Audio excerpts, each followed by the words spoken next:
and then over the course of truly dangerous things. We wanted just across the board to make the enemies more threatening. So that means the infected, even the lowest class, the runners, are more dangerous.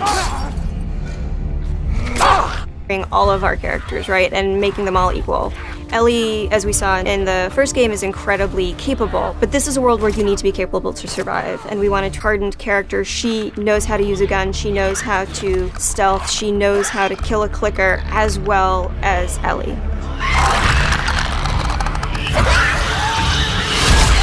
Being an avenue that was really worth exploring was traversal. Ellie is so much more agile, kind of more athletic, that it seemed like we should really pursue this whole avenue of gameplay. Introducing like a real jump, like a real arcing jump, has allowed us to make for much more interesting puzzles, more interesting vertical environments, and can frequently integrate. She can squeeze through, we call them squeeze-throughs. Oh, looks like I could fit through that. Oh, I can fit through that, that's cool. And that has been such a great integration into the combat loop of you're in stealth and you just kind of like scooch into a room or behind an object. In The Last of Us, like they're frequently the difference between life and death. They're with you for the entire game. A lot of the gameplay choices that you make are based on how you use them, how you evolve them over time through your upgrades. We really wanted to give an opportunity to look at them up close, to interact with them physically. And so the workbench seemed like the ideal place to do that. Just talking about the tech for a second of just a snowy environment. We snow stuff you'd expect, brushing by on horseback, a branch in the snow falling and collecting on the horse, like all these things you would expect in a realistic grounded world. We have it goes from more of a clear day into a blizzard. It's all just... Dina, where are you? You're infuriating. Have you met you? Ellie started going down this road of revenge. She finds herself in Seattle. Called the WLF. They're kind of a little bit like a militia that has taken over the town, and they have that a male trespasser has been spotted, and she knows that the WLF are closing in on him. And so we find her negotiating this abandoned hillside suburb. And she's guard dogs that the WLF are using. Dogs have a new sense of perception to bring to the table, which kind of puts this really interesting wrinkle on stealth gameplay, where so far you've been dealing with sight and sound, trying to stay out of sight, trying to move slowly to be quiet, but now with any trail. If you go into listen mode, you can see, we have a visualization of that sense, so you can see like when the dog is sniffing you and where it's going. We're introducing one of our new infected classes, the Shambler. And the Shambler, corrosive class. And because we have this evade mechanic, you can kind of go toe-to-toe with someone, and we can have these boss fights that we weren't able to have before. So you guys can go back and forth and exchange combos and evade each other and slam each other onto like barely surviving by the edge of her abilities.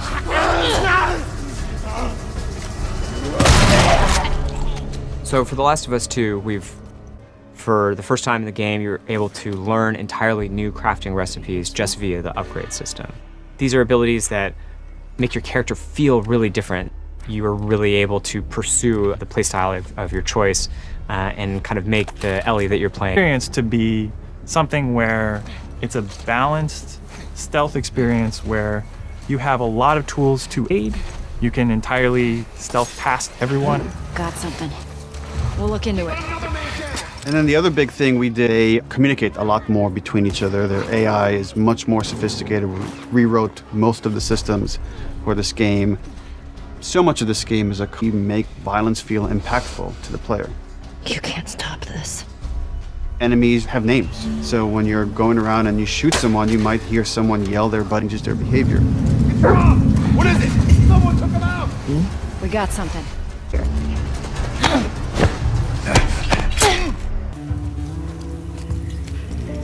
We're always trying to strike a balance of getting people excited for this game, show them a bit more of a glimpse of the 3 hours of the game. You're seeing 2 different seasons, 2 different times of the year. It feels like a lot, and it's a tiny fraction of this entire game. And as we come upon is their regular day-to-day life. We're coming in on Ellie and Dina, her best friend, patrolling the outskirts of Jackson. Ellie and Dina at this point have been friends for several years, but there's been underlying romance between these two characters. From the demo we put at E3, where you saw this festival and this dance, and these two were coming into that first demo in wintertime where snow covers much of the ground, much of the buildings, all the surrounding areas. We see what's life like.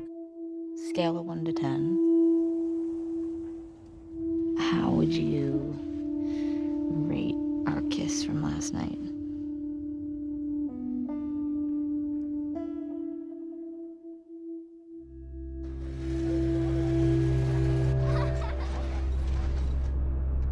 Look who decided to join us. All right. You all know the drill. Run your routes. Mark your logbooks. You run into anything you can't handle.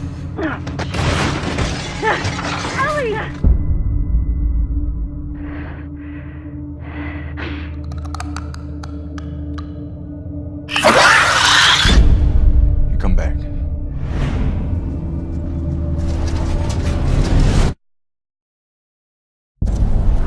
Dina, where are you?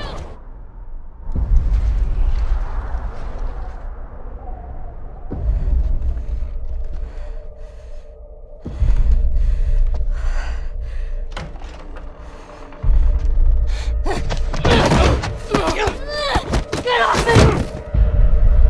Please stop! No!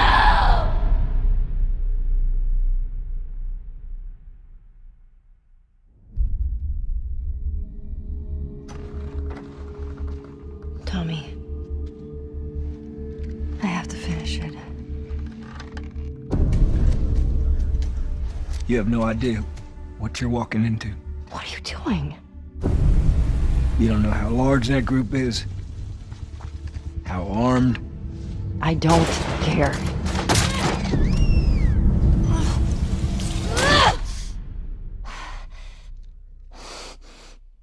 You can't stop this.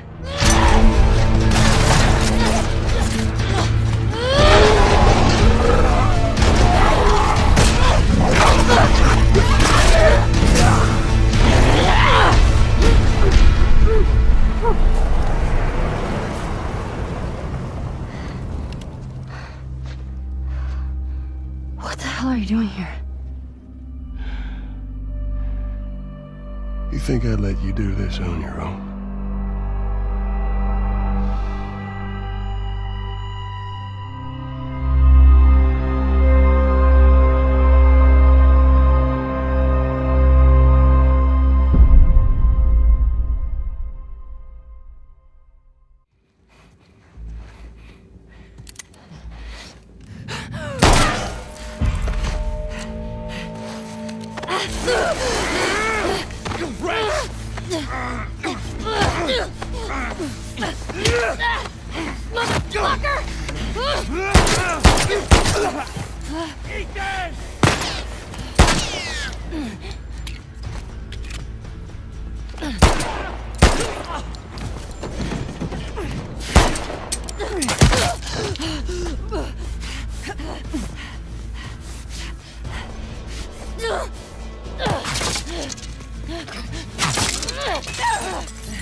I have eyes!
PlayStation